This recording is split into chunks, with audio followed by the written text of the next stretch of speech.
ناوی خوای بەخشندەی میهرەبان بینەرانی بەڕێز ئەم کاتەوە هەموو کاتێکتان باش خۆشحاڵین لە ئەڵقەیەکی نوێی بەرنامی باسخوازدا بە خزمەتی ئێوەی بەڕێز و خۆشەویست گەشتینەوە. تەوەری ئەمڕۆی بەرنامەکەمان بریتە لەوەی کە چۆن کەسێکی ئاسانکار بین بۆ یەکدی.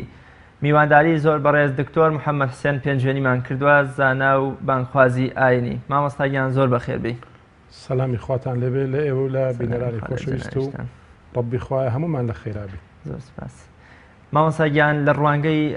ئاینی پیرۆزی ئیسلام و شەرعی ئیسلامەوە بەچی ئەگوترێ ئاسانکاری و ئاسانکاری چییە؟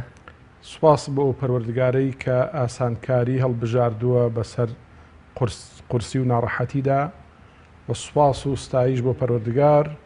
و سڵاو و سەلام لە گیانی ئەو پاکی ئەو پێغەمبەرەی ئەگەر لە بینی دوو کارە اختیاری درابێتێ ئاسانەکەیانی هەڵبژاردووە. ئاسانکاری یورید بکم الله اليسر، خوا ئەفەرمێ من بۆ ئێوەی مرۆڤایەتی گشتی ئاسانکاریم ئەوێت. و ئاسانکاری بریتیە لەوەی کەوا پەروەردگار دینێکی بۆ ناردووین هەموو ئاسانکاریەکانی پەرستش و ئەوانەی لەسەر ئومەتی پێش و قورس بۆ ئاسانی کرد بۆ ئومەتی محەممەد صلی الله عليه وسلم، و 50 نوێژی بۆ کردین بە 5 نوێژ و ئاسانکاری لەگەڵ یەکتریە.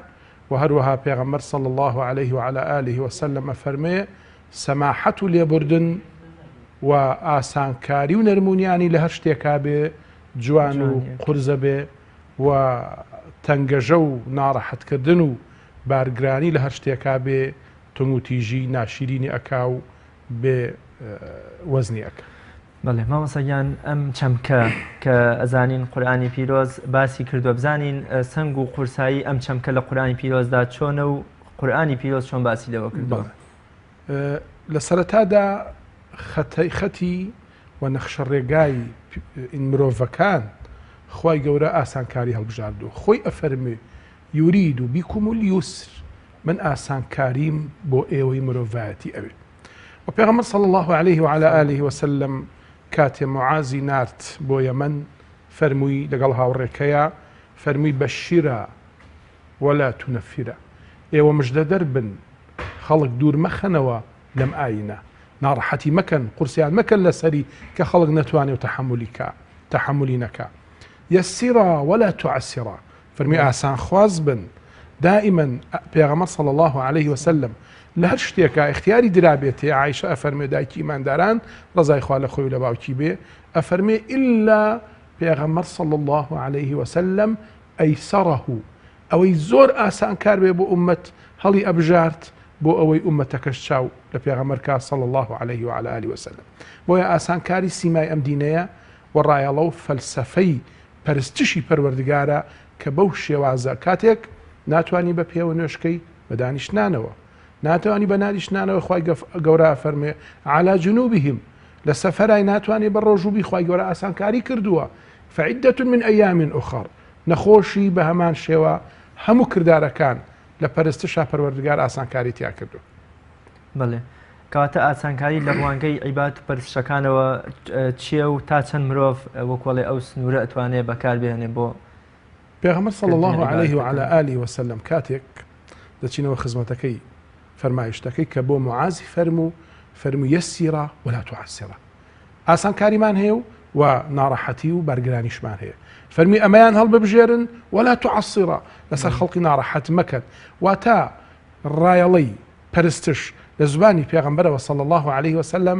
دائما و هەموو کاتێک ئەوەی هەڵبژاردووە کەوا ئاسانکارە و کەوا مرۆڤەکان پێی بێتاقەت و پێی ناڕەحەت نابن. و ئەوەش طبعی ئینسانە، واتە مەدەنیەتی ئەو مرۆڤە، سروشتی مرۆڤ، ئادیای مرۆڤ دائما حەزی لە ئاسانکاری و حەزی لەوەیە کامە زۆر ناڕەحەتی بکە لی دوورکەوێتەوە لە ڕووی دەروون ناسیەوە، کامە زۆر ئاسانکاری بێ ئەوە هەڵبژێت. بەڵێ ماوەسا بەس ئەمە مرۆڤ پێی خۆشە ئاسانکار بێ یان ئاسانی لە ژیانی خۆیان بەکار بێنێ، بەڵام کاتێ هەڵگری ئایدۆلۆژیایەک یا هەڵگری هەر شتێکەکەوە بجیای بکاتەوە لە مرۆڤەکانی تر، پێی حەزی لە توندگیری، حەزی لە بارگرانیە بۆ ئەوانتر. بۆ نمونە هەر لەو حاڵەتەی کە عرابیەک دێتە حەوشەی مزگەوتەکەی پێغەمبەری خوا صلی الله علیه وسلم لە پەنایەکەوە میز دەگا، هاوڵان لەوە چێت لە خۆشەویستیشیان ناوێت بۆ ئاینی خوا، بۆ پاکوخاوێنی مزگەوت، بۆ سنووری مزگەوت، بۆ پێغەمبەرەکەیان صلی الله علیه وسلم کە حزوری هەیە لەوێ هەر هەڵاستنەوەکەوە ئازاری بدەن یان وەکوڵێ دووری بخەنەوە پێغەمبەری خوا فەرمێن لێی گەڕێن هەر بەوەی کە جارە هەر ئیسراحەتی میزکردنەکەی لێ تێک مەدەن دواتریش کە تەواو بوو هەرمەڕۆن ئازاری بدەن ڕۆن جامێ مەبەستمەوەی بۆچی سروشتی ئەو جۆرە مرۆڤانە زیاتر حەزیان لە بارگرانی و هەندێک سروشتمان هەیە لە ڕووی نەزانینەوە اختیاری ناڕەحەتەکەکە ئەو فەرمایشتەی کە باست کرد ئەو واقع ئەو ڕووداوە بێنە پێشاوی خۆمان مزگەوتی پێغەمبەر صلی الله عليه وسلم دوای مەککە دوای مزگەوتی کەعبەی پیرۆز بەیت الحەرام پیرۆزترین مزگەوتی سەر زەویە لەناو مزگەوتی پێغەمبەر صلی الله عليه وسلم پیاوێکی دەشتەکی لە دەرەوەی شارەوە دێ لەناو مزگەوتی پێغەمبەر صلی الله عليه وعلى آله وسلم پیسایی پێشەوە ئەکات پێغەمبەر صلی الله عليه وسلم لەی تووڕە نابێ هاوڵان ئەویان بە تاوانێکی زۆر گەورە لە هەناوی خۆیانە ئەژمارە کرد بەڵام پێغەمبەر صلی الله عليه وسلم لەبەرەوەی ئەو نازانی عوزری قبول کرد فەرمووی لا تەزریمو لۆمەی مەکەن مە ئێوە بێدەنگ بن وازی لێبێنن یعنی حتا لێگەڕن بە تەواوەتی لێبێتەوە ئەو کاتە پێغەمبەر صلی الله عليه وسلم ئەو پیاوە چیوت چۆن تێگەی کۆمەڵی خەریکن لێی تووڕابن پێغەمبەر بێدەنگی کردن صلی الله عليه وسلم فەرمی اللهم ارحمني ومحمدا خوای ڕەحم بە من و بە محەممەدیش کەی صلی الله عليه وسلم ئەمە هێمای چی بوو یعنی پێغەمبەر چەند لەگەڵ یا بەڕەحم بوو صلى الله عليه وعلى آله وسلم وخوا وصفي پیغمبرك صلاة والسلام خوای لێ بێ ئەفەرمێ لو كنت فظا غليظ القلب ئەگەر ڕق و تعامل و سروشتی تۆ ڕق بوایە و دڵڕق بوویتایە لانفضوا من حولك خەڵک لە تۆ پەچەکرداری وەرەگردوو دەکەوتەوە لە تۆ بەڵام نەرمونیانی هەموو خەڵکەکان قبوڵەکەی و پێغەمبەر صلی الله عليه وسلم جارێکی تر یەکێک لە هاوڵان ڕزای خوای لێ بێ تاوانێکی ئەنجامدا بوو واتە بە شێوازە لە شێوازەکان گوناهێکی کردبوو کەوا مادەی هۆشبەری خواردبووەوە پێغەمبەر صلی الله عليه وسلم هاوڵان قسەیان پێوت فەرمی لا تعینوا عليه الشیطان ئێوە مەکەن شەیطان بەسەر یازاڵ مەکەن ئەم تاوانێکی کردووە عیباریکەن و ئازاریکەن تاوانێکی کردووە پێغەمبەر فەرمی صلی الله عليه وسلم يحب الله ورسوله ئەم پیاوە خوا پێغەمبەری خوای خۆشەوێ واتە لەو کاتەیە کە ڕووخاوە کەوا ئازار ئەچێژێ و ئامادەیە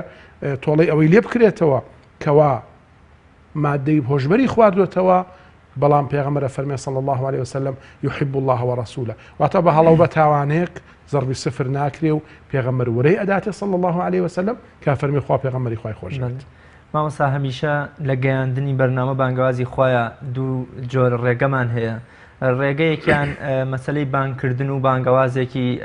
وەکوڵێ دەمیە کە تۆ بتانی بەدەم بە کردداری جوانت بانگەواز بۆ لای خوا بکەیت لە کاتێکا کەوا دەسەڵاتداران و ستەمکاران ڕوبڕووی ئەم بانگەوازە دەبنەوە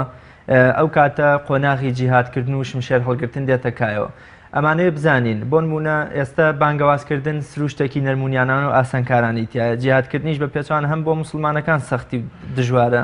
ئەم بۆ لایانی بەرامبەر کاتێکە پێغەمبەری مەزن صلی الله علیه و سلم ئیمامی عەلیە نێرێ بۆ فەتحی خەیبەر پێی فەرمێ بڕۆ تۆ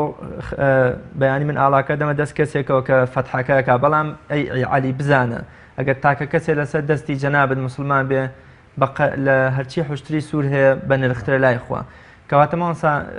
ئاسانکاریش لە بانگەوازە پێش جیهادەکە کەوتووە پێغەمبەر صلی الله عليه وسلم یەکێ لە زانایانە فەرموون سیرە چاوگە بۆ پەرستش واتە ژیاننامەی پێغەمبەر صلی الله عليه وسلم چۆن ژیاوە ئەوەش مەصدەرێکە لە مەصدەری تەعامل و لە مەصدەری پێکەوە ژیان و لە مەصدەری تەشریع واتە جۆرێ لە سنەتی پێغەمبەر صلی الله عليه وسلم کەوا چاوی دوو هەمە بۆ سەر چاوە بریتیە لە ژیاننامەی پێغەمبەر صلی الله عليه وسلم کە سیرەی مبارەکێتی ژیاننامەی پێغەمبەر صلی الله عليه وسلم 11 ساڵ لە مەککەدا ئەو پڕی ئازار ناڕەحەتی حتا لە سوژدەیە شتی پیسیانە کرد بەسەر پشتی پێغەمبەر صلی الله عليه وعلى آله وسلم پێغەمبەر چی هەڵبژارد ئاسانکاری هەڵبژارد عنفی هەڵنەبژارد و هەروەها کاتێک کە گەڕایەوە لە طائف پێغەمبەر فەرمێ صلی الله عليه وسلم بەخۆیە فەرموێ ئەفەرمێ بەندەیە لە بەندەکانی خوا ئەدمە و قەومەکەی خوێناویان کرد ئەو چی کرد دەستی بەرزکردەوە بۆ ئاسمان فەرمووی اللهم اهدي قومي إنهم لا يعلمون خوا هدایەتی قەومەکەم بەی خوایە لە نەوەی ئەمانە دەربێنی کەوا تاقالە پەرست بێ بۆ تۆ ئەمانە نازانن و پێغەمبەر فەرمێ صلی الله عليه وسلم جارە لە جارەکانە کە ئەوەندە ناڕەحەتیان کە ئەهلی مەککە ئەفەرمێ جبریل هاتە خزمەت پێغەمبەر صلی الله عليه وسلم سەلامی لێ کرد فەرمووی خوای گەورە اختیاری داوەتە دەستۆ ئەوەش هاوڕێیەکی ترمە مەلائیکەیە کەوا ئەم مەلائیکە مەئموری شاخە خوا ئەمری شاخی داوەتە دەست ئەم مەلائیکە ئەم مەلائیکەش مطیعی تۆیە ئەمرکە ئەن یطبق الأخشبین ئەو دوو شاخەز لەی مەکە بابەیەکا کەس نەمێنێت لەسەر ئازاری پێغەمبەر صلی الله عليه وسلم بەڵام ئەو فەرمووی اللهم اهدی قومی إنهم لا يعلمون خوای من داوای ئەوە ناکەم تۆڵەیان لێ بسێنی داوای ئەوەت لێ ئەەکەم خوای هیدایەتیان بێ ئەوە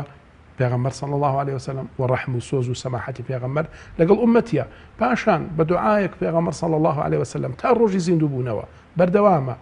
بەرەکەتی ئەو دوعای پێغەمبەر صلی الله عليه وسلم ئەفەرمێ دەرز بەرسەکاتەوە بۆ ئاسمان ئەفەرمێ رحم الله امرئا خوایە ڕەحمەتی تۆ لە ئینسانێک بێت ئەم ئیمریئە باسی ئەوە نییە موسڵمانەیە بێ باوەڕ خوایە ڕەحمەت لەو ئینسانانە بێ لەو مرۆڤانە بێ لەو کەسانە بێ کەوا ئیذا باع سەمحان کاتێک کە ئەفرۆشی ئاسان کارە لەسەر خەڵقی ناڕەحەت ناکە وإذا اشترى سەمحان کە لە یەکێکیشی ئەکرە نایخەڵەتێنە کە لە هەژاری و نەداری و نەبوونیە ئەچێ ئەیفرۆشێ وإذا اقتضى سەمحان خوای ڕەحمەتی تۆ بنێری بۆ ئەو کەسەی کەوا بە سەماحەت داوای حەقی خۆیەکا و واتە ئینسانەکە ناڕەحەت ناکە و بەلێ بردووی داوایەکات. بەڵێ مامۆستاگیان لە کاتی خۆیان وجودی پێغەمبەری خوا ناو هاوڵانە صلی الله علیه وسلم وەکوڵێ هێمایەک بوو بۆ ڕاستکردنەوە دەستگرتنیان لەوەی کەوا بەپێی وەکوڵێ مخالفی شەرع نەجوڵێنەوە بەڵام بۆچی لە ئێستایش زۆربەی شوێنکەوتانی پێغەمبەری خوا وەکو ئەڵێ حەزیان لە بارگرانیە حەزیان لە تونند و تیژیە ینی زۆر جار بێ ئەوەی کار ئاسانی بکەن بێ ئەوەی بانگەواز بۆ دینی خوا بکەن لایەنی تونند و تیژی هەڵەبژێرن بۆ ئەوەی خەڵکان ناچار بکەن بەرەو ئەم بانگەوازە بێت ئەوە لە چەند بابەتێکە خۆیەگرێتەوە بابەتێکیان ئەوەیە هێشتا هەمومان ماومانە وەکو خۆی ئیسلام بناس هەمومان ماومانە وەکو خۆی شارەزابین لە سنەتی پێغەمبەر صلی الله عليه وسلم و لە ژیان نامە و سیری مبارەکی پێغەمبەر و هاوڵانی ڕزای خوایان لەبێت دووهەمیان ئەگەڕێتەوە بۆ پەچەکردار جاری وهەیە ئەو موسڵمانانە بە شێوازی لە شێوازەکان تۆمەتبارەکرێن ناڕەحەت دەکرێن کەوا تووشی پەچەکردارە بن واتە ڕەتفعلی ئەو شتانەیە کە بەرامبەریان ئەکرێت ئێمە پێویستە لە هەردووکیانە تەئەنیمان هەبێ هەم پێویستان بە شارەزایی و قوڵبوونەوە هەیە لە شارەزابوونی سنەتی پێغەمبەر صلی الله عليه وسلم و لە دەقە قورئانیەکان کە چەند باسی سەماحەکە فمن شاء فليؤمن ومن شاء فليكفر خوای گەورە اختیاریەوە بە ئینسانیانی ئەفەرمێ ئەمە ڕێگە ڕاستەکەیە کامیان هەڵبژێری بەڵام لەگەڵ ئەوەشا کە ئەفەرمێ لا ئیکراهە فی الدین واتە ئەو خەڵکانە بە زۆر ناتوانانی دینداریان پێ بکەیت هەر یەکیان بۆ خۆیان خوای گەورە جزئێک لە عەقڵی پێبەخشیوە کە شتەکان لێک جیاکاتەوە یەکێک لە سەماحەتی ئیسلامت کە بەردەوامیەتی کەنیسەکان لە نێو باوەشی ئیسلامە کە موسڵمانان زۆری نەبوون لە سەردەمی خۆیاندا و ئێستش لە دنیادا و لە زۆر شوێنی دنیای زۆرینن بەڵام ئەبینین هەموو ئەدیانەکان حورمەتیان پارێزراوە شوێنی پەرستگایان پارێزراوە لە ماڵی خۆیە بە شەرتێ نێتە دەرەوە خەڵک فێر نەکا لە ماڵی خۆیە چی ئەکا ئومەتی ئیسلامی بۆی نییە تەفتیشی کا و مراقبەی کا بە شوێنیا بگەڕێ ئەمە جۆرێکە لە ئازادی و جۆرێکە لە پێکەوە ژیان لە ناو مەدینەدا چەنەها ماڵە جوو هەبووە و ئازاد بوون لە بیر و بۆچون و دیدی خۆیان ناو و لە پەرستشی خۆشیانە کەس نەبوو تەفتیشیان کا بە شوێنیانە بگەڕێ و یا جوولەکەی سکاڵاکە لە موسڵمانێکە لە ماڵێ تەفتیشیەکە و یا بە شوێنی ئاگەڕیان ناڕەحەتیەکە ئەمەیە سەماحەتی ئیسلام و پێکەوە ژیان لەگەڵ ئومەتی محەممەدا صلی الله عليه وسلم مامۆستا چۆن ڕوبەڕووی پەڕگیری و بارگرانی ببینەوە یا چارەسەری ئیسلام بۆ ئەو دۆخە چییە؟ چارەسەری ئیسلام بۆ ئەو دۆخە بریتە لە بەجێهێنانی دەقە شەرعیەکان لە بەجێهێنانی قورئان و لە بەجێهێنانی سنەتی پێغەمبەر صلی الله عليه وعلى آله وسلم کە بە هیچ شێوازێ لە شێوازەکان ئەو ناڕەحەتیتیان نییە کە ئینسانەکان لە دین ڕابکەن کە ئینسانەکان بێزار بکرێت لە دین کۆمەڵە بابەت هەیە پێغەمبەر صلی الله عليه وعلى آله وسلم جارێ لە جارەکان یەکی لە هەوڵان ئیمامەتی بۆ قەومی خۆی کرد یەکێک نەیتوانی لە نوێژی مەغریبا زۆری خوێند لە قورئان نەیتوانی بەردەوام بێ نوێژی خۆی کرد و ڕۆشت هەندێک پیانوت ئەوە دوو ڕووە تەحملی نەکرد نەیتوانی پێغەمبەر صلی الله عليه وعلى آله وسلم بەو ئیمامەی فەرموو کە سەحابەیەکی خۆشەویستی پێغەمبەر بوو صلی الله عليه وسلم فەرمی ئەفەتان ئەنت تۆ وا لێ هات ئەوەندە ناڕەحەت خوازی و خەڵک تووشی ناڕەحەتیەکەی خەڵک لە دین دوورکەوێتەوە ئەفەتان ئەنت پێغەمبەر صلی الله عليه وسلم لێ قبول نەکرد و ئەوەشی ڕەت کردەوە کە ئەو پیاوەی نەیتانیوە تەحملکە دووڕوونیە و هەر ئەوەندە ئەتوانێ بۆیە خوای گەورە ئەو ئاسانکاریانەی ناردە خوارەوە و ئەگەر نەتوانی ئەو بەکاربێنی تەیەمومکە و ئێستا بەرەو زستانە ڕووین هەموو ئاسانکاریەکان لە ئاینی پیرۆزی ئیسلامە هەیە پێغەمبەر صلی الله عليه وسلم ڕوونی کردوتەوە واتە ڕوبەڕووبوونەوەمان بۆ ئەو پەرگیری و ناڕەحەتی و قورسایی و بارگرانی لەسەر خەڵک کە دینەکە ناڕەحەت نەکەین ئەوەیە گەڕانەوەمان بۆ دەقە قورئانی و فەرمایشتەکانی پێغەمبەر و صلی الله عليه وسلم و ژیاننامەی هاوڵان ڕزای خۆیان لێبێت. دکتۆر گیان تا دێ ژیان بەرەو قورسی و چەرمەسەری زیاتر هەنگاوە نێ لە ئێستادا لەم ڕۆدا مرۆڤەکان چۆن دەتوانن هاوکاری یەکتر بن ئاسانکاری بۆ یەکتر بکەن. پێغەمبەر صلی الله عليه وعلى آله وسلم ئەفەرمێ ئوتیت جوامع الکەلم واتە چۆن قورئان موعجیزەیە و چێژێکی تایبەتی هەیە کە لە ئاخاوتنی مرۆڤەکان قورئان جیا ئەبێتەوە و فەرمایشتی پێغەمبەری صلی الله عليه وسلم کورتکراوە لە چەند کەلیمەیەکی پیرۆزە جاری وایە پێغەمبەر صلی الله عليه وسلم یەک دیێڕی فەرمووە یا سێ کەلیمەی فەرمووە بەشی نیوەی ژیانی ئینسانەکە. پێغەمبەر فەرمێ صلی الله عليه وسلم يحرم على النار با ئیمانداران تێبگەین پێغەمبەر صلی الله عليه وسلم چۆن ڕێنمونیمانەکە ئەفەرمێ يحرم على النار لە ئاگر حرامە کێ وتیان ومن تحرم کێوە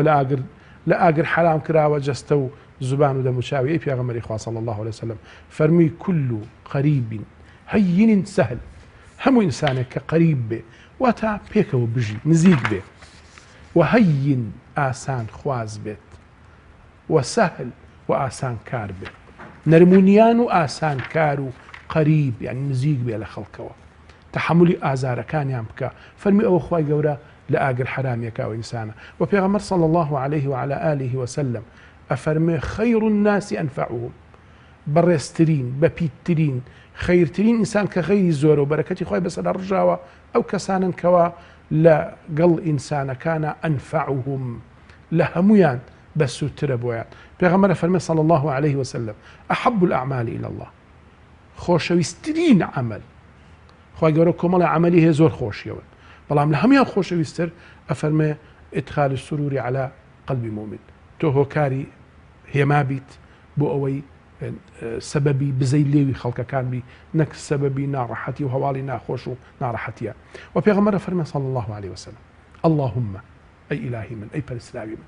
من ولي من أمر المسلمين هەر کەسێک ئەبێتە فەرمانداری ئومەتی من لە هەر کارێکە باوکە مامۆستایە دایکە مختارە مدیرە قایم قامە هەر لە هەر پێگە و پایەکەیان مادام فەرمانی ئومەتی منی بدەسا پێغەمبەر فەرمێ صلی الله عليه وسلم اللهم خوایە داوات لێ ئەەکەم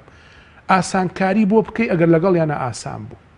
خوایە ئیذا شق عليهم ئەگەر ژیان و ناڕەحەتی کردن فەشقق عليه خوایە تۆ ژیان و مردن و زیندووبوونەوەی خوایە لەسەر ناڕەحەتکەی. پێغەمبەر ئاوا بۆ ئومەت و بۆ ئاسانکاران ئاوا پێغەمبەر ئەپارڕێتەوە صلی الله عليه وعلى آله وسلم و لە فەرمایشتێکی ترا پێغەمبەر فەرمێ یەکێک لە حەدیثە قودسیەکان لە پەروەردگاری باڵاوی گێڕێتەوە پێغەمبەری خوا صلی الله عليه وعلى آله وسلم ئەفەرمێ خوای گەورە فەرموویەتی اسمحوا لعبدي عبدەکەم لێ خۆش بن ئەی مەلائیکە بەقەدەر ئەوەی کە لەگەڵ خەڵکا لێ خۆش بوو بووە چەنە لێ خۆش بوو بووە ئێوەش ئەوەندە لێ خۆش بن. پێغەمبەر فەرمێ صلی الله عليه وسلم خوای گەورەیەکی لەو عەبدانی خۆی زیندوو کردەوە فەرمووی من ماڵێکی زۆرم ماوی تێ چیت لێ کردووە فەرمی خوای ماڵێکی زۆرت دامێ خۆت شاهیدی کەوا حەقم لای خەڵک بوو ئەتەجاوەز عنهم لەبەر تۆ لەیان خۆشە بوو خوا فەرمووی من لە پێشترم لەوەی کە لە تۆ خۆش بوو ئەوە منیش تەجاوەزت عنک منیش حساب لەگەڵ تۆیان ناکەم. دکتۆر گیان لەو پرسیارە ئێستا کۆمەڵگەی کوردی لەم دۆخە و لەم قەیرانایە چۆن لە ناو خۆمانە چۆن مرۆڤەکان دراوسێ لەگەڵ دراوسێ برا لەگەڵ برا هاوڕێ لەگەڵ هاوڕێ بتوانن ئاسانکار بن بۆ یەکتر هاوکاری یەکتر وەکوەڵێ پێداویستەکانی یەکتر پڕ بکەنەوە. خی گەورە باسی صفەتێ لە صفەتی دۆستانی خۆیەکە ئەفەرمێ ئطعام في يوم ذي مسغبة ئەم دۆستانەی پەروەردگار ڕۆژێک هەبووە بەخشندە بوون و بە تایبەتی لەوەیە کە خەڵک زۆر پێویستێتی بە تایبەتی ئەو سەردەمە خواردن بووە لە ڕۆژێکی ناڕەحەتا خەڵکیان تێر کردووە ئەمڕۆ ئەم ناڕەحەتیانە بە ئیزنی خوا ئەگوزارێت و تێئەپەڕێت. خوا گەورە ئەفەرمێ إن بعد العسر يسر. دوای ناڕەحەتی شادومانی و ئاسانکاریە. دوو جار خوا گەورە ئەفەرمێ فإن بعد العسر يسر. دوای ناڕەحەتی ئاسانکاریە. واتە خوا گەورە ئاسانکاری بەڕێوەیە و ئینشاءڵڵا ئەمە ئاەتێکی زۆر موژدەبەخشە بۆ ئیمانداران کە لە هەموو ناڕەحەتێکە خوا گەورە دەری خێریان لێ کاتەوە. بەڵام سەربەرزی بۆ ئەو کەسانێک کە ئالم ناڕەحەتیەیە ئەبەخشن و میهرەبانن و ئاسانکارن لە کڕین و فرۆشتن و لە هێنانی کاڵا بە نرخێکی بە قازانجێکی زۆر کەم بۆ ئەوەی دوعای پێغەمبەر صلی الله عليه وسلم بیانگرێتەوە کە ئەفەرموێ رحم الله امرئا خوای ڕەحمی پێ بکەی خوایە ڕەحمی پێ بکەی ئەو کەسەی کە لە کڕین و فرۆشتن و هەموو ئەو بابەتانی ژیانیا بۆ خەڵک ئاسانکارە. و پێغەمبەر فەرمێ صلی الله عليه وسلم خەزائن الله مەلئە. خەزێنەی خەیر یان شەڕ پڕە. خوای گەورە خەزێنەی خەیری پڕە شادومانی و خەزێنەی ناڕەحەت و ئیبتیلای پڕە. ئەفەرمێت جعل الرجال مفاتيح لها. خوای گەورە کۆمەڵە پیاوی کردو بە کلیلی ئەو خێر و شادی و ئەو ناڕەحەتیانە. ئینسانی وا هەیە ئەبێتە کلیلی خێر بۆ ئومەتەکەی بۆ شارەکەی بۆ هەموو کەس و کارەکەی خۆی. و ئینسانی وا شەیە معاذ الله پەنا ئەگرین بەخوا ئەبێتە کلیلی نیقمەت و ناڕەحەتی و ئاشوبە بۆ خۆی و بۆ میلەتەکەیش و بۆ گەڕەکەکەش. و ئینسانی وایە بێتە ناڕەحەتی بۆ هەموو بنە ماڵەکەی. بۆیە پەنا ئەگرین بەخوا کەوا کلیلی شەڕ نەبین کلیلی خەیر بین و خوای گەورە مانجیێڕێ بە کلیلی خەیر بۆ خۆمان و بۆ غەیری خۆشمان و میفتاحی واتە کلیلی شەڕ نەبین یا رب العالمین. دکتۆر زۆر جار ڕخنەیەک لە کەسانی مسلمانە گیرێت تەبان لەوە چێ ئەم ڕخنەیەکی نادروست بێت نا بۆچی ئەو کەسانە ئەگوترێت کە گوایە بۆ نەفەری وا هەیە 4-5 عومرەی کردووە چەند حەجێکی کردووە بۆچی ئێستا ئەو دارایی خۆی لە خزمەتی هاوڵاتیانی وڵاتەکەیە سرف ناکە. تەبان ئەم ڕخنەیە لەوە چێ ڕخنەیەکی نادروست بێ بە نسبەت ئەوانەوە بۆچی لەسەر ئەو کەسان قسە ناکەن کە لە ساڵێکە لەوەچە دەیان جار سەفەری وڵاتانی ئەوروپا و ڕۆژهەڵاتی ناوڕاستکەن بۆ گەشت و گوزار بەڵام بۆچی تەنها حەج و عومرەی مسلمانەکە دیارە. بەڵام با ئێمە لە خۆمانەوە ڕخنەیە بگرین ئایا تۆ پێت وایە بۆ ئاسانکاری دەر و دراوسێ بۆ ئاسانکاری تاکەکانی کۆمەڵگە و مسلمانان ئەو بەڕێزانەی کە چەند جار حەج و عومرەیان کردووە وەکوڵێ لە ساڵێکە ئەگەر 2 عومرە بکەن یەکێکیان ئەنجام بدەن یەکێکیان بۆ خزمەتی کۆمەڵگە و تاکەکان بەکاربهێنن شتێکی باش نییەوە؟ هەموو ڕخنەیەک ئەبێ ئێمە ئیماندار گوێمان کراوە بێ بۆی بزانین ئایا ئەم ڕخنە لە شوێنی خۆیەتی یانە. لە ڕاستیە ڕخنە بۆ حەجی واجب حەجی فەرز و عمرەش لەسەر ڕێی کۆمەڵێ لە زانایان کە خوای گەورە ئەفەرمێ ئەتیم الحج والعمرة لله حج و عمرە بۆ خوا تەواو بکەن و ڕێی زۆر لە زانایانی ئەهلی حەدیث وایە کە عمرەش واجبە بەڵام یەک جار لە عمرە واتاگە حەج و عمرت کرد حەجت کرد و عمرەشت کرد یەک جار لە عمرتە لەسەر لاچوو ئەمەی کەیکەی سونەتە. ئایا برایەکت ئامۆزایەکە لە ناڕەحەتیایە بچیتەوە بۆ عمرەی سونەت باشترە یا بیەی بەو ئەسڵ ئەوەیە کە بیەی بۆ لەبەری فەرمایی شتێکمان هەیە کەوە ئەم بۆچوونەی زانایان پشت ڕاست دەکاتەوە بەڵگەیە بۆیان کە پێغەمبەر فەرمێ صلی الله عليه وسلم لە ئاخر زەمانە هەیە يكثر الحج حەج زۆر ئەکا ولا يسأل عن جاره بەڵام لە دراوسەکەی ناپرسێ فەقیرە یان نا. پێغەمبەر صلی الله عليه وسلم یەکێک لێی پرسی ئەکل عام یا رسول الله حەج هەموو ساڵێ جوابی نایەوە 3 جار فەرمی ئەکل عام هەموو ساڵە حەجکەین واتە حەج و عومرەش بەیەکەوە پێغەمبەر صلی الله عليه وسلم جوابی نایەوە. دوای فەرمووی لو قلت نعم لوجبت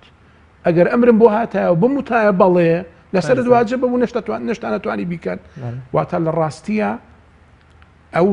ڕخنەیەکە لە جێی خۆیەتی لە حەج یەکەم و عومرە یەکەمە نە ئەبێ حەج و عومرە یەکەمی بکە ئەو واجبە و دوو هەموو سێهەم جێی پرسیارە بۆ ئەو کەسانی کە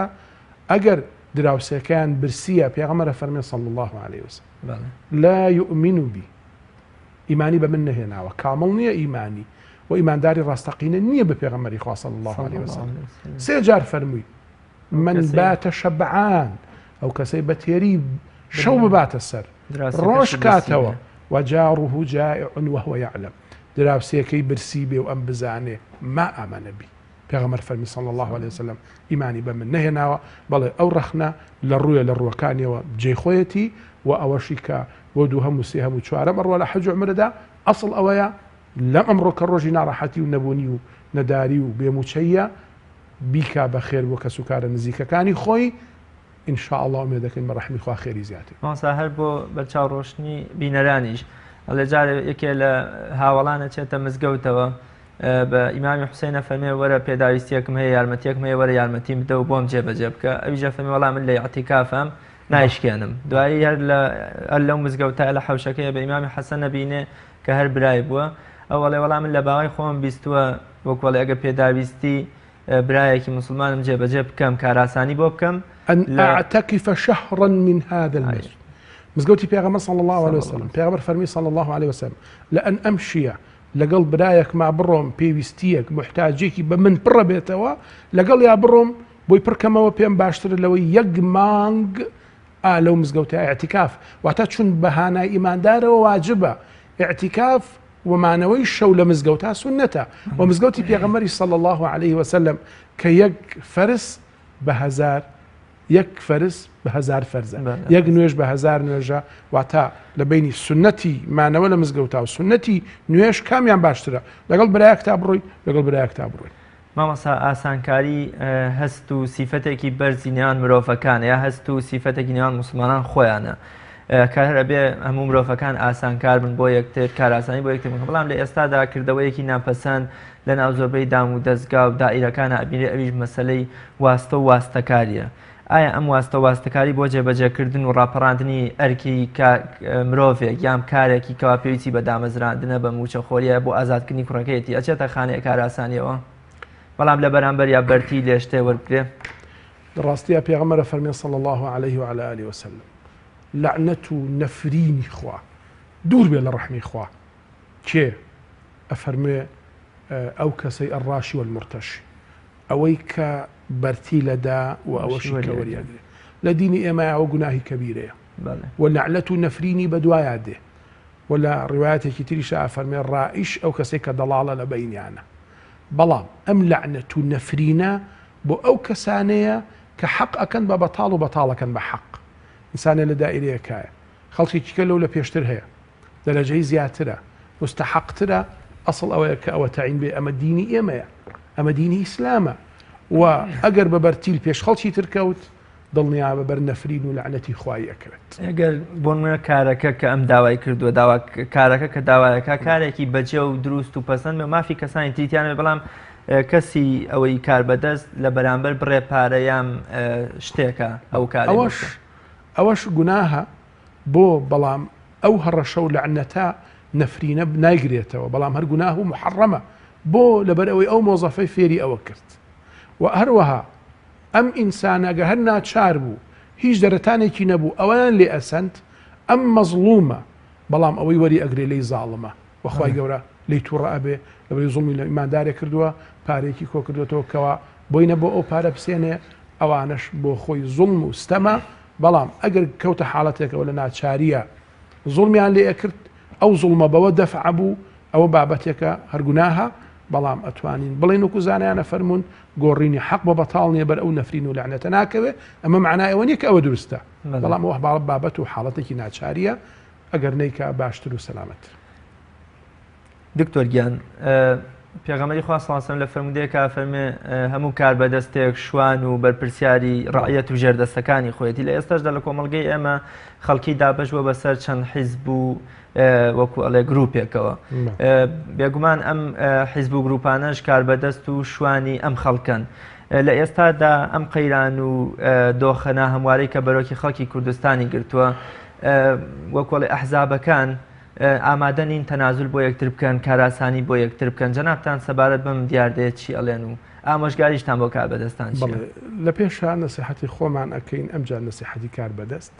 و کار بەدەستیش پێویشی بە نەسیحەتە پێغەمبەر فەرمێ صلی الله عليه وسلم إذا أراد الله بأمير خيرا ئەگەر خوای گەورە ئیشی بە ئەمیر و فەرماندەیەک و سەرۆکێک و مەسئول و بەرپرسێک هەبێ ئەگە ئیشی خەیری پێبێ جعل له بطانة الخير أو وزيرا صالح خوای گەورە وەزیری صالح و دەوروبەر و ڕاوێشکاری صالحی بۆ ئەنێرێ لە ڕاستیە پێویست بەو ناڕەحەتیە ناکە خەڵک ناڕەحەتکەن ئەگەر بیانەوێ بەو ناڕەحەتیە لەسەر دەسەڵات بمێننەوە ئەوە زۆر زۆر بە هەڵەیات چوون خی گەورە ئەفەرمێ لە پێغەمبەر صلی الله عليه وسلم فێرەکە لە ئاخاوتنێکی قورئانیدا کە ئەفەرمێ قل اللهم مالك الملك ئەی خوای من ئەی مالی ئەی خاوەنی مڵک تؤتی الملك من تشاء تۆ ئەیدی بە هەر کەسێک کە بدەوێ وتنزع و لە هەر کەسێکی ئەسێنیتەوە کە بتەوێ واتە بە ئازار و ئەشکەنجە و ناڕەحەتی خەڵک بە بڕینی قوتی خەڵک ئەمە نابێتە هۆکاری مانەوەی هیچ دەسەڵاتدارێک و ئەگەر بە دەسەڵات بوایە دەبوایە ڕژێمی پێشوو کە سەدام بوو چەند چوارهەمین و بۆ پێنجەمین سەربازی هەبوو لە دنیاە و لە قووە و لە هێزە بەڵام ئەوە بوو ئەوانە هیچی ما ئەغنا عنه هیچ نەبوو بەهۆی ئەوەی کەوا بتوان بمێنەوە لە بەرووی مڵک بخوایە و ئەو ناڕەحەتی حەق ئەوانە بەڕەحم بن بە سۆز بن بۆی پێغەمبەر صلی الله عليه وعلى آله وسلم کە ئەو دوعای کردو بۆ ئەوانەی کەوا ئاسانکاریەکەن خۆ ئاسانکاریان بۆ بکە ئەبینین ئەوانەی کە زاڵم و زۆردارن دائیمەن بوونەتە جێی نەفرینی خەڵک و پێشیانەوە نەفرینی پەروەردگار و مەلایکە کە زاڵم بوون کە زوڵمیان کردووە لە بەرەوەی لەعنەت و نەفرینی خوا لەو کەسانەیە کە بە زاڵمی ئەمرن و تەوبەی لێ ناکەن و هەروەها هۆکارێکە لە هۆکارەکانی بەردەوام نەبوونی دەسەڵاتیان واتە ئەوەی زاڵمە باوکێکی زاڵم خی گەورە مەحرومیەکە لەو دەسەڵاتە مەحرومیەکە لەو نیعمەتە مەحرومیەکە لەو باوکایەتیە بەهۆی زوڵم و ستەمیەوە زوڵم و ستەم هۆکاری نەمانی ئاسوودەیی و نیعمەتەکانی پەروەردگارە بەڵام ڕەحم و سۆز و بەزەیی اسمح يسمح لك پێغەمبەر فەرمێ صلی الله علیه وسلم خوا فەرموویەتی میهرەبان بۆ بەخشندە بە خوا گەورە بەرامبەر بەخشندە ئەبێ من لا يرحم لا يرحم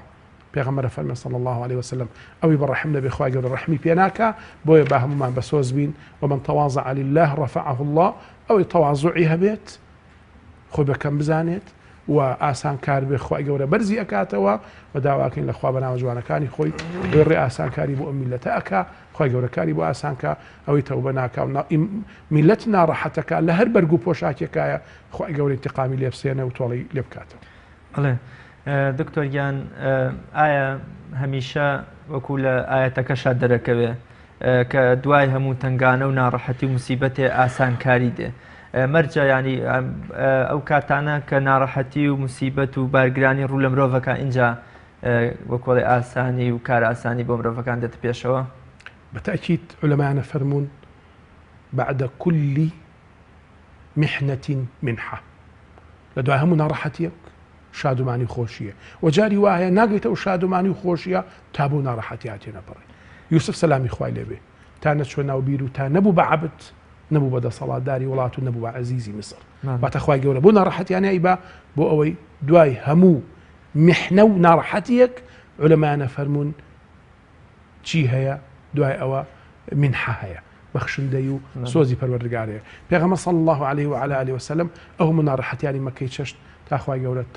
تەوفیقیدا وەگیڕایەوە جارێکی کە بۆ شاری مەکە و پێغەمبەر صلی الله عليه وسلم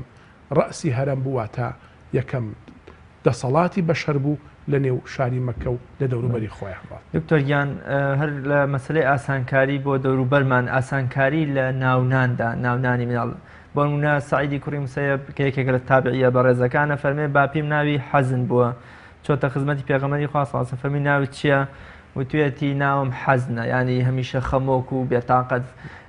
پێغەمبەری خوا صلی الله علیه و سلم پێی فەرمووە نەخێر تۆ ناوت سەهلە ینی ئاسانکار و هەمیشە ئاوا کەسێکی وەکۆڵی ئاسان بی ئاسانکار بیت ئەویش بێتی وەڵامیش ناوێک ناگۆڕم کە باو باپیرم لێیان ناوم بۆیە سعیدە فەرمێ هەتاوەکو ئێستەش و نەوەکانیشمان چەند نەوە ڕۆشتووە هەمیشە هەمومان خەمۆک و بێتاقەت و کەواتە بێ ئەمە هەمیشە ئاسانکار بین لە ناونانی مناڵەکانمانە. بەڵێ تەفاعول واتە خۆش ئومێد بی کە خوا باشە بۆ ئەکا یا ئەو ئیشە بە باشە ئەکەوێ ئەم گومان باشیە بەخوا بەشێکە لە عەقیدە و پەرستش گومانی خراپ بەخوا بردن جۆرێکە لە ناڕەحەتی و لە دەرچوون و لە سەرکەشی بۆیە یەکێک لە زانایان ئیبن قەییم فەرمێ ڕەحمەتی خوایان لێبێ زۆر لەو ناونانە و زۆر لەو ناوانە بە ڕجایەک ناوەندرێ خوای گەورە ئەو ڕجایە دێنێتە جێ تحقیق ئەبێ ئەو ڕجای ئەو ئینسانە حتا لە هامشی هەندێک کتێبە هەیە کە لە بابە گەورەی پێغەمبەریان پرسی صلى الله عليه وسلم بۆ ئەم کوڕەزاتت ناو ئەنەی محەممەد سواز بۆ کراو فەرمووی ڕەجام وایە ئەن يحمد في السماء والأرض لە ئەرز و ئاسمانە سپاس بکرێ بەڵێ لەبەرەوە ئەوە فەزڵ ویستی پەروەردگارە بەڵام هەموو ناونانێک ڕەجایەکە یێتە جێ بەڕاستی واریدە من خۆم خەڵکم بینیوە ناوی دژوار بووە لە بینی دوژمنایەتی دوو کەسا کوژراوە کە ئەمبەری بووە واتە ناوەکە هاتوۆتە جێ لە دژواریە ڕۆشتووە لەبەرەوە ئینسان گومانی باش بەخوا بەرێ ناوی پێغەمبەر صلی الله عليه وسلم لە یەکێک لە سوڵحەکانە بینی پیاوێک کات ناوی سەهلە فەرمووی ئینشاءالله ئەم کارە سەهلە بێ واتە گومان باشی بەخوا تەفاعولی خیر کە خوای گەورە باشە بۆ ئەکا ئەوە جۆرێکە لە پەرستش و جۆرێکە لە خواناسی و جۆرێکە لە بە گەورەی زانینی پەروەردگار و بۆیە ناونان ڕجایەکە لە ڕجاکان یعنی شەخصە بۆ ناوی مفید بووە سبحان الله دائما کاری خێر لەسەر دەستی ئەوە کراوە تەنان دەڵێ خاتی فاتیمەی کچێشی ناوی حربی هەڵبژاردووە بۆ حەسەنی کوڕی پێغەمبەری خوا پێی فەرمووە بیگۆڕە بە حەسەن بە حربیان هەمیشە مای توندگیری و نازانبارگرانی ئەو شتانەیە پێغەمبەر فەرمێ صلی الله عليه وسلم پیسترین ناو ئەو ناوانن الحرب ومر کە هێمای شەڕ و خوێن ڕشتن و کرش و کاڵی و تاڵی بێت واتە ئەو دوو ناوە بەو دوو معنایە هەموو ناوەکان حرامن و مخالفە ئەمری پێغەمبەر صلی الله عليه وسلم هەر کەسێ ناوێ بنێ معنای شەڕەنگێزی و خوێن ڕشتن و تاڵی و ئەوانە بێت مرۆڤ چۆن بتوانێت لە کۆمەڵگەیەکی خۆیدا ئاسانکار بێ بۆ بەگەیاندنی وەکۆڵێ کوڕ و کچان بۆ هاوسەرگیری و زەواج ئەوەش جۆرێکە لە ئاسانکاریەکان چونکە هەستەکەین زۆر جار لەلایەن هەردوو بەرامبەرەوە لەلایەن دایک و باوکەوە خزمانەوە بارگرانی و قورسی و نازانم کۆمەڵێ بیانووی نابەجێ ئەهێنرێتەوە بۆەوەی بنە لەمپەر و ڕێگر لە بەردەم ئەم کارەدا پێغەمبەر صلی الله عليه وسلم لە فەرمایشتێکی پیرۆزیا فەرمێ خەیر النساء ئەیسەڕوهن مەئونە بە بەرەکەتترین ئافرەت ئەو ئافرەتانن کە دەواکارەکانیان ئاسانە ئەیسەڕوهن مەئونە واتە خەرجی زەواجەکەی ئەیسەرە یوسر نا ئاسان ئەیسەر زۆر ئاسان بێ ئەو فەرمایشتی پێغەمبەر صلی الله عليه وعلى وسلم و ئەو ئینسانانی کە ئاسانکاریەکەن ئەبینین خوای گەورە ئاسانکاریان بۆکە و سەروەت و سامان غایە مەبەست نییە بۆ ئینسان ئاسوودەیی و بەرزی ئینسانەکان لە دنیا و قیامەتە لە ڕوانگەی پەرستش و ناوی جوان و محەبەت و خۆشەویستی ئەمەیان غایە و مەبەستە یەکەوە ژیان و سۆز و عەتف پێغەمبەر صلی الله عليه وسلم فەرمێ ئینی مکافر بکم الأمم یوم القیامة من شادومانم بەوەی کە ئومەتەکەم زۆر بێ نەک سەرۆت و سامانی زۆریە بێ ئەفراد و تاکی زۆرم هەبێ پێغەمبەر فەرمێ صلی الله عليه وعلى وسلم واتە دائما ماڵ لە خزمەتی ئینسانەکانایە ماڵ مەبەست نییە ماڵ هۆکارە بۆ گەیشتن بە مەبەست بۆیە پێغەمبەر فەرمێ صلی الله عليه وسلم نعم مال الصالح عند عبد الصالح چەند جوان و چاکە ماڵی حەڵاڵ لا ئینسانێک بە کە خوا ناز بێ دەبڕی لە حەڵاڵە بەکارهێنێ بۆیە ناڕەحەتی و بارگرانی لەو بوارەیە ئەبێتە سەبەبی ئەوەی کە زۆر کوڕ تا ئێستا هاوسەرگیری نەکردووە و زۆر خوشکیش ماوەتەوە نەیتوانیوە هاوسەرگیری بکات مامۆستا زۆر باسمان لە ئاسانکاری کرد لە ڕوانگەی شەرعەوە کەواتە وەکوڵێ بنیادنانی کۆمەڵگەیەکی دروستکردنی چەند پرۆژەیەکی خزمەتگوزاری کە ینی ناچنە بواری عیبادەت و ئەو شتانەوە بۆ ئاسانکاری خەڵک وەکو دروستکردنی نەخۆشخانە و خوێندنگە و پرد و جادە و ئەم شتانە کەواتە ئەمانەش ئیسلام زۆر بە چاوێکی پڕبایەخەوە سەیریان دەکات ئەوەش جۆرەکە لە پەرستنی بیرەکەی سەیدنا عوسمانی کوڕی عەفان وەزەیەکی جوانە نەک ئەو فکرێکی جوانە ئەوە جۆرێکە لە پەرستش پێغەمبەر فەرمێ صلی الله عليه وسلم مەکێ لەوانی کە لە دوای خۆت ئەمێنێ ئەفەرمێ چی ڕووبارێکی هەڵکەند بێ چاوجێک بیرێ مصحفێ قورئانێکی دوای خۆی بەجێهێشت بێ علم ينتفع به دوای خۆی زانست و زانیارێکی بەجێهێشت بێ کۆمەڵی خەڵکی پێگەیاند بێ پێگەکە شوێنەکە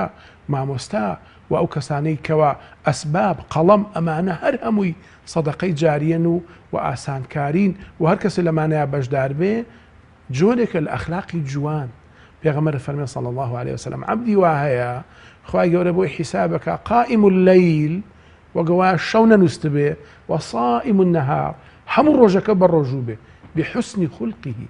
بە ڕەوشتی جوانی لەگەڵ خەڵکە ئەیوە ڕەوش جوانیە ئەوە ئاسانکاریە ئەوە مەحەبەتە ئەوە سرورە و ئەو بزەی لێوەیە کە پێغەمبەر فەرمێ صلی الله عليه وسلم پێغەمبەر فەرمێت بۆ پیاوێک پێی فەرمووی پێغەمبەری خوا صلی الله عليه وسلم دڵم ڕقە ئەمە دڵم نەرم بێ چیم بیست لە قورئان لە پێغەمبەر صلی الله عليه وسلم جێبەجێی کەم تەسیر کاتە سەر هەناوم